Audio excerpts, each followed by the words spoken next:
Hello. So today I'll be talking about the three things in student recruitment that needs to stop right now.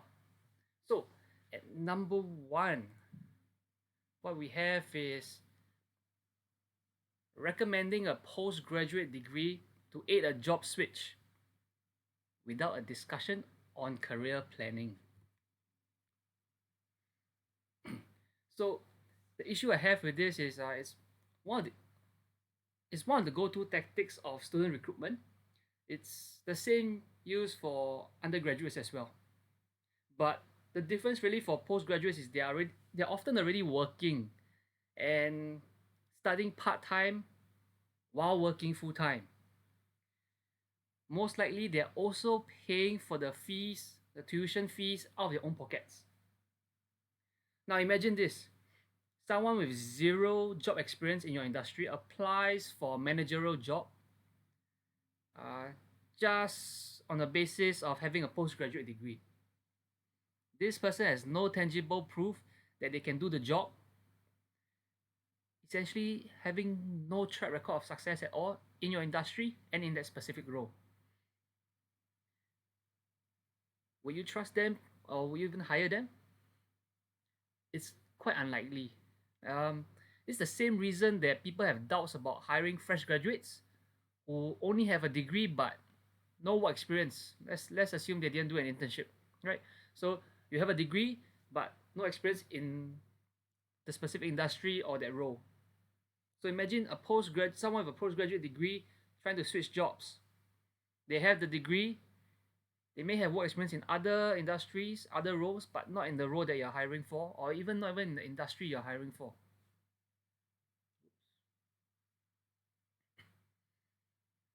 So instead, uh, what I'm actually suggesting is not stopping um, student recruitment tactics that talk about employment outcomes, but rather those that simply talk about, hey, you have a degree here.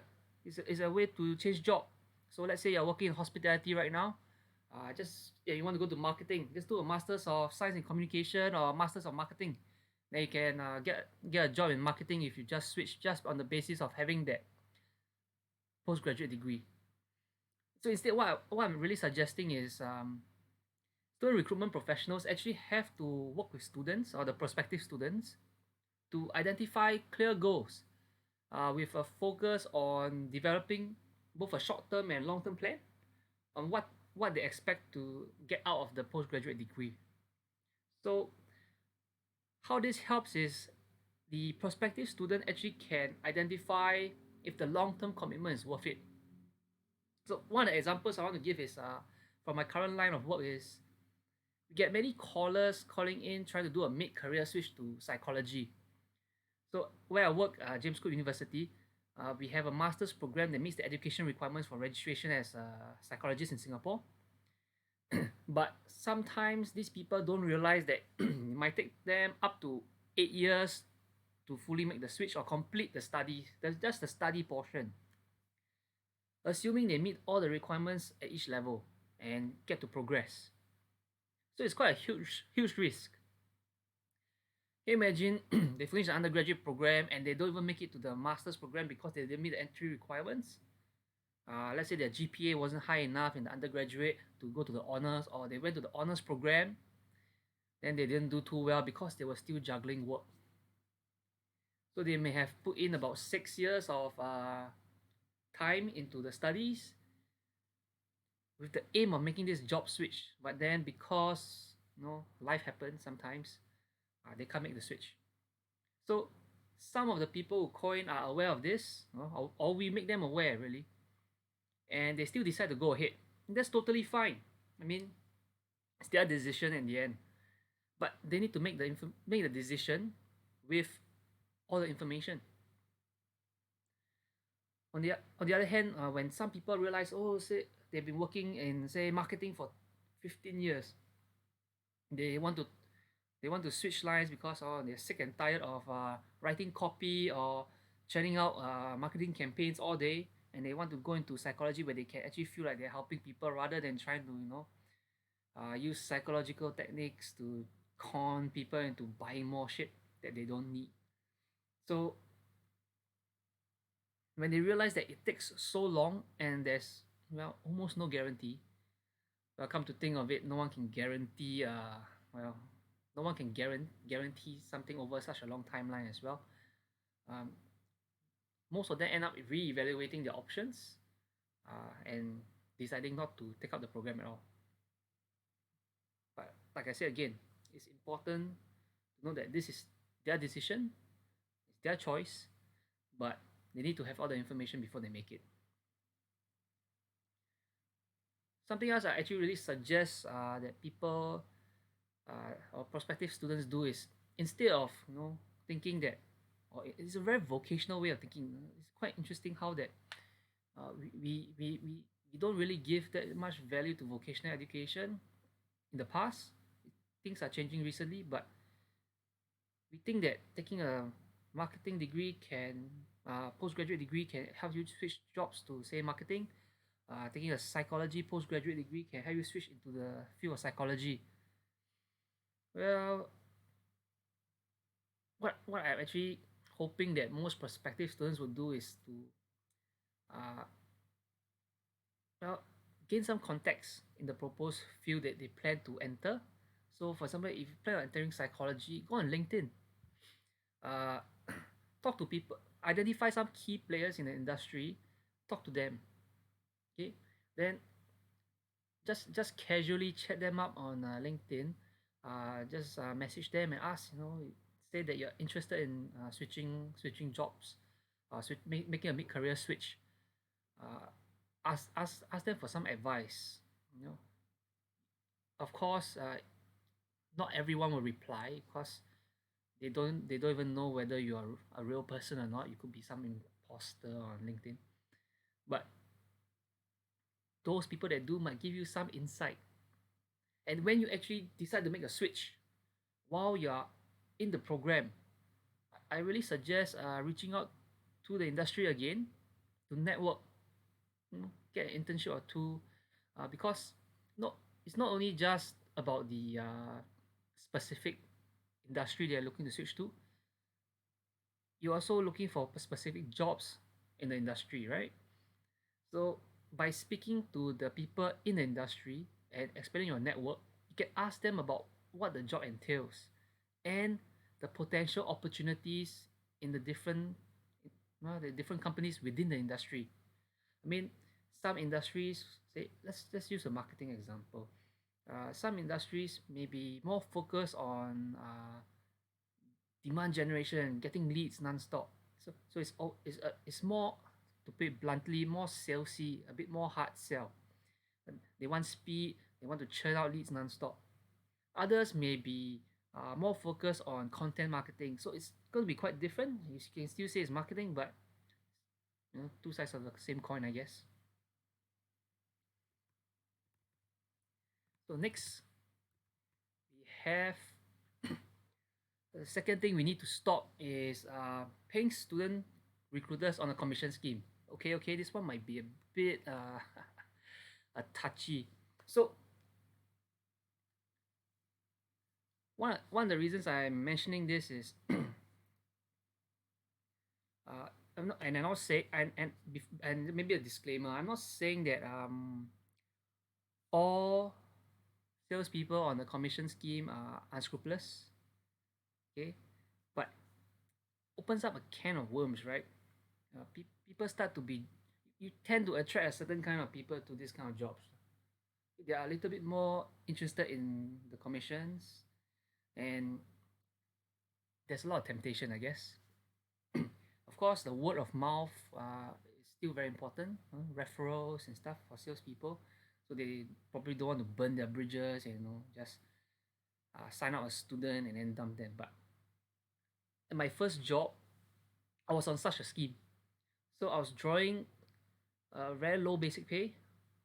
I think I was only getting like 20,000 a year based on basic, but there were commission payouts based on tiers. So you recruit a certain number of students, you actually get payouts, and it would actually more than double my salary. So there was actually quite a lot of motivation there to bring the numbers, which is good for the school, I guess. But ironically, at the same company, this same institution, this academy, I had this marketing director. So in my first few months there, he actually told me, um, we shouldn't be hard selling in this line of work. Okay, the reason he said this was because, well, he followed up with this statement: "These are people's futures we are dealing with," and he was actually quite right. So in the 2 years plus I was in this academy, I actually met quite a lot of interesting people. So people have been working. Most of the people I was dealing with, I was promoting the diploma programs. Most of the people I was working with were actually um, work working for about 10, 15 years and have only say ITE diploma, IT, the higher NITEC, and some working really long. They only had A levels, which was, I guess, in my parents' time was quite a big deal already. But then they faced a glass ceiling. Some of these people worked in companies. Remember, this was like 7 plus years ago.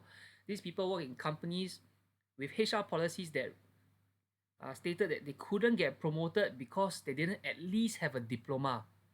Very outdated HR policies, but that was the reality that they were facing.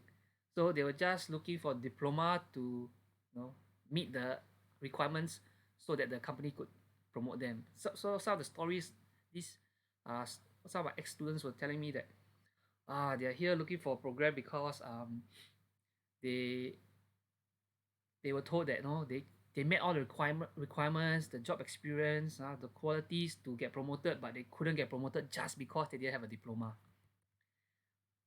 So hard selling could really be a issue here. So these people really needed something that was related. I mean, I guess they could have gone anywhere, but these were their futures we were dealing with.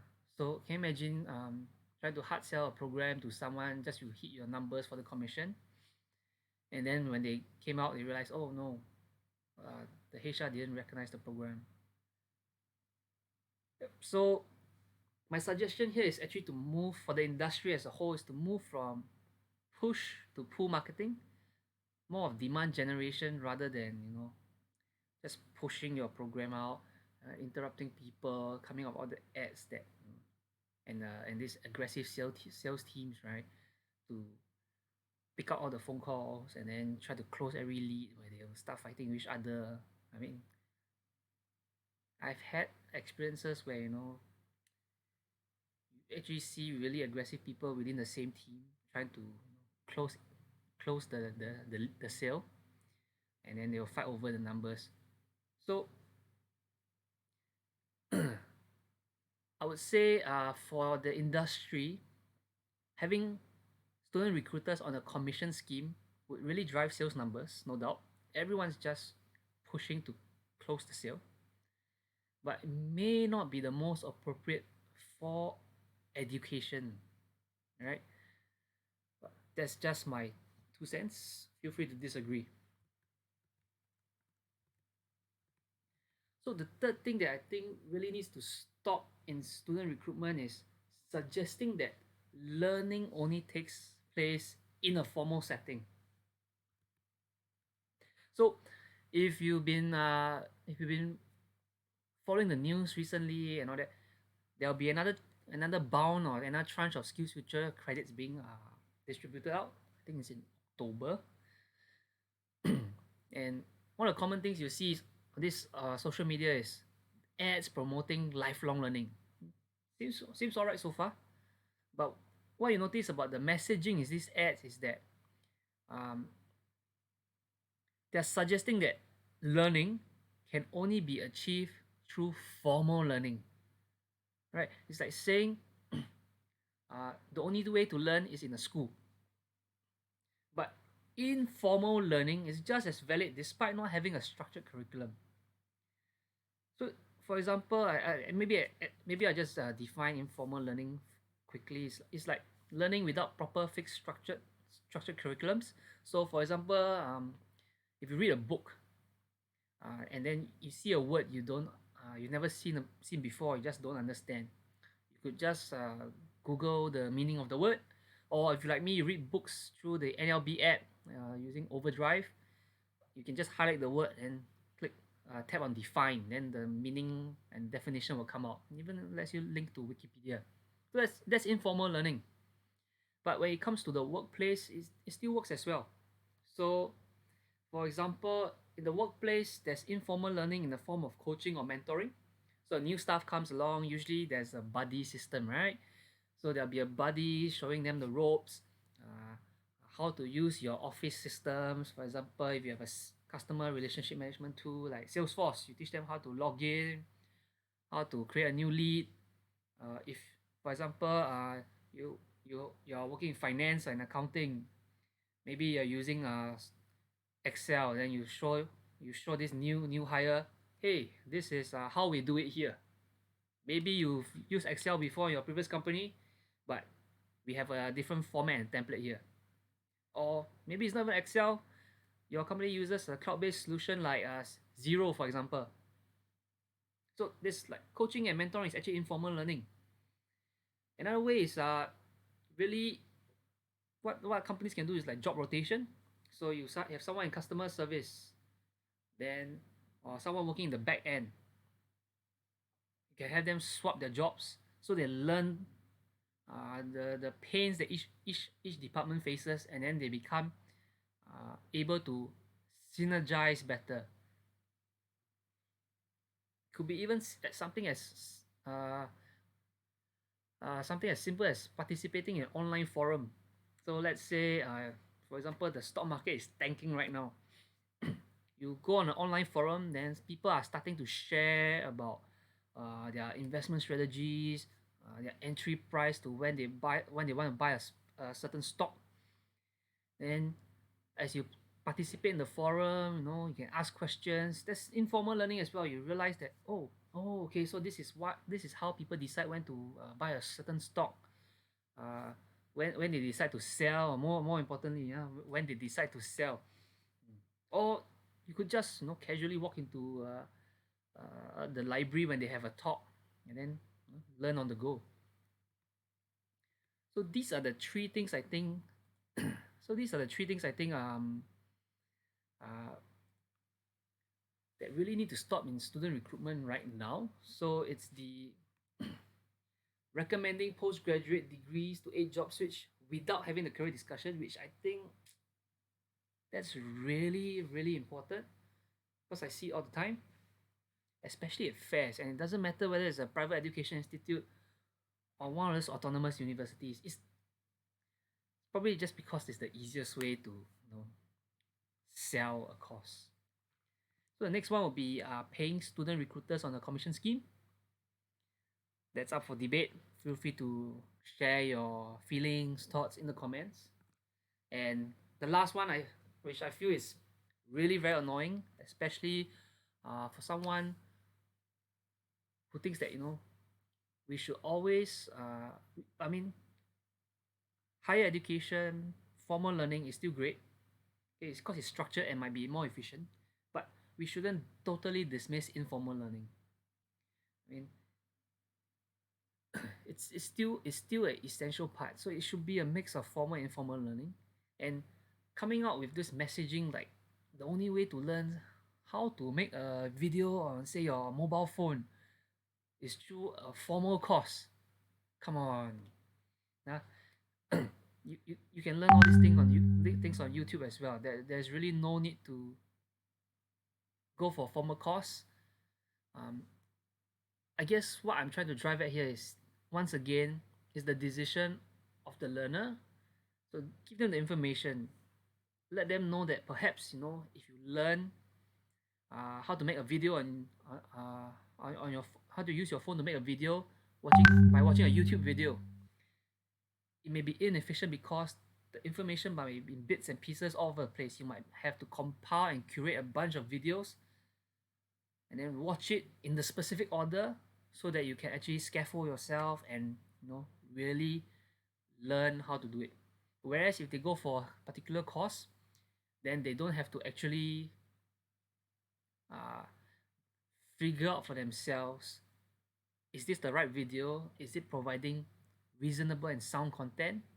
Or is this BS? Is this some guy spouting nonsense and probably trying to sell you, some internet marketing guru trying to sell you his $2,000 course, by letting you go for this uh, free trial version first. So be upfront, be honest, let the learner and prospective student decide. That's all I'm saying. Right, so thank you very much. I guess that's the end of this video. Um, I mostly put out content about James Cook University, but once in a while I do some learning related videos about the industry or for the education industry. So if you like what you are hearing, hey,